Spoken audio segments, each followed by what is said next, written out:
नमस्ते। UPSC prelims 2024 बहुत ही नज़दीक आ गया है, समय कम रहा है, तो हम पॉलिटी की क्लासें लेंगे। देखिए, जो हम ये पॉलिटी की क्लासें लेंगे, इसके अंदर पॉलिटी का पूरा कोर्स करेंगे अच्छे से वीडियो के माध्यम से। उसके बाद में देखिए पीडीएफ के माध्यम से सारे क्वेश्चन जो प्रीलिम्स के हिसाब से बहुत महत्वपूर्ण है, ये पीडीएफ में जो नोट्स दिए गए हैं उनसे आ जाएंगे। उसके बाद दोस्तों, हम जो क्वेश्चन हैं पिछले सालों के यूट्यूब चैनल पर लाएंगे, पॉलिटी के आए हुए हैं, अच्छे से अध्ययन करेंगे और उससे रिलेटेड जो भी क्वेश्चन है उनका भी अध्ययन करेंगे। उसके बाद में देखिए, आ सकने वाले क्वेश्चन, मतलब जो क्वेश्चन आ सकते हैं उनका अभ्यास करेंगे अच्छे से। उसके बाद में हम मैराथन लाएंगे। क्या दोस्तों, मैराथन भी लाएंगे क्लासें पॉलिटी की। उसके बाद देखिए 7 से 8 महीने रहे हैं, 7 महीने ही मानो प्री का में अच्छा सा कोर्स अच्छे से याद करेंगे। सारा कोर्स अच्छे से याद हो जाए आपको और पॉलिटी में आप अच्छे से अध्ययन कर पाएँ और अच्छा स्कोर कर पाएँ। चलिए प्रारंभ करते हैं हम। संविधान की उद्देशिका से स्टार्ट करते हैं। संविधान का प्रारंभ कि संविधान की उद्देशिका या प्रेम्बल भारतीय प्रस्तावना या उद्देशिका क्या है? प्रस्तावना या उद्देशिका प्रेम्बल किसी संविधान के दर्शन को क्या है? किसी संविधान के दर्शन को सार के रूप में प्रस्तुत करने वाली संक्षिप्त अभिव्यक्ति। देखिए, जो प्रस्तावना है क्या है? ये जो प्रस्तावना है, इसकी डेफिनेशन क्या हो सकती है? ये होती क्या है? संविधान के बारे में बताने वाली क्या प्रस्तावना या उद्देशिका किसी संविधान के क्या है? किसी संविधान के दर्शन को सार के रूप में क्या? सार के रूप में जो प्रस्तुत करने वाली संक्षिप्त अभिव्यक्ति होती है, उससे ये हम प्रस्तावना कहते हैं। देखिए, वस्तुतः ये उद्देश्य का संविधान सभा ने क्या है? महत्वपूर्ण लाइन है कि संविधान सभा ने 22 जनवरी 1947 को इसको स्वीकार किया। 22 जनवरी 1947 को इसे स्वीकार क्वेश्चन आ सकता है कि हमारी उद्देशिका को संविधान सभा ने कब स्वीकार किया?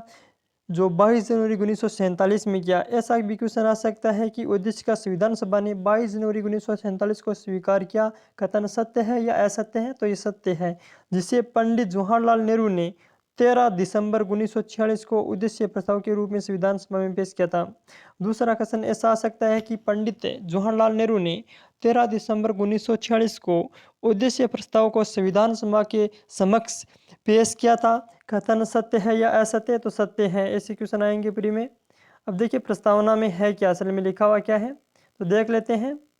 प्रस्तावना उद्देशिका, हम भारत के लोग क्या कह रहे हैं? हम भारत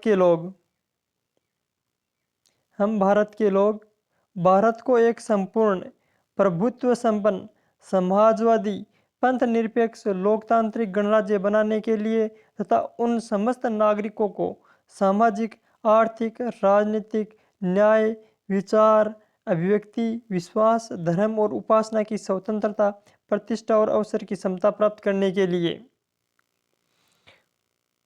तथा उन सब में व्यक्तियों की गरिमा, राष्ट्र की एकता और अखंडता सुनिश्चित कराने वाली बंधुता बढ़ाने के लिए दृढ़ संकल्प होकर इस संविधान सभा में आज तारीख 26 नवंबर 1949 को एक्ट द्वारा संविधान सभा को क्या करते हैं? अंगीकृत करते हैं, अधिनियमित करते हैं और आत्मप्रेरित करते हैं। अब देखिए, क्वेश्चन प्रस्तावना से कैसे आते हैं ये बता देता हूँ। जैसे हमारी प्रस्तावना है, इसमें क्रम पूछते हैं, जैसे प्रभुत्व संपन्न समाजवादी पंथ निरपेक्ष लोकतांत्रिक गणराज्य का सही क्रम बताइए। तो ये क्रम सही है नहीं है? तो सही क्रम है। ऐसा क्वेश्चन आ सकता है कि आर्थिक क्या है?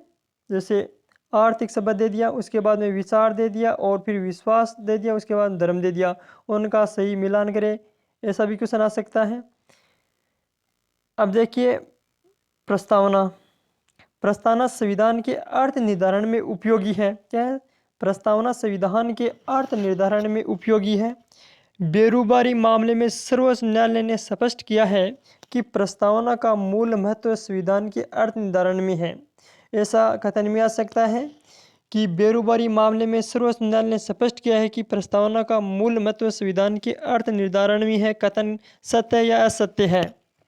अब देखिए, केशवानंद भारती बनाम केरल राज्य विवाद जो था, केशवानंद भारती बनाम केरल राज्य विवाद जो हुआ था 1973 के मामले में सर्वोच्च न्यायालय ने संविधान सभा के वाद विवाद का हवाला देते हुए निर्णय दिया था कि उद्देशिका संविधान का क्या है, एक अभिन्न अंग है, अतः उद्देशिका में भी संशोधन किया जा सकता है।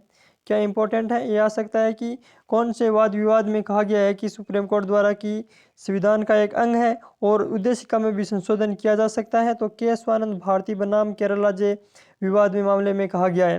परंतु ये संवैधानिक ढांचे जो क्या अतः उद्देशिका में भी संशोधन किया जा सकता है, परंतु ये संशोधन आधारभूत सिद्धांत के अधीन ही होना चाहिए। जो आधारभूत ढांचा है उसके अधीन ही होना चाहिए, उसमें कोई परिवर्तन नहीं किया जा सकता। इसका प्रयोग संविधान की व्याख्या के लिए किया जा सकता है। महत्वपूर्ण लाइन है कि इसका जो उपयोग है, प्रयोग संविधान की व्याख्या करने के लिए भी किया जा सकता है, ये किया जाता है।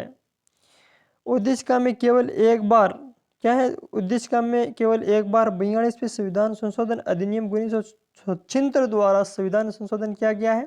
क्या उद्देशिका में केवल एक बार 42वें संविधान संशोधन अधिनियम 1976 द्वारा संशोधित कर 3 नए शब्द जोड़े गए हैं। कौन कौन से?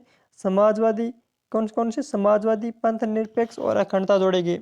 क्वेश्चन आ सकता है कि 42वें संविधान संशोधन द्वारा संविधान सभा में संशोधित कर 3 शब्द कौन कौन से जोड़े गए? तो समाजवादी है, पंथ निरपेक्ष और अखंडता जोड़े गए।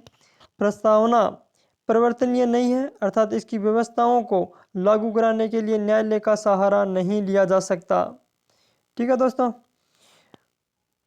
उसके बाद में हम संघ और राज्य क्षेत्र का अध्ययन अगली कक्षा में करेंगे।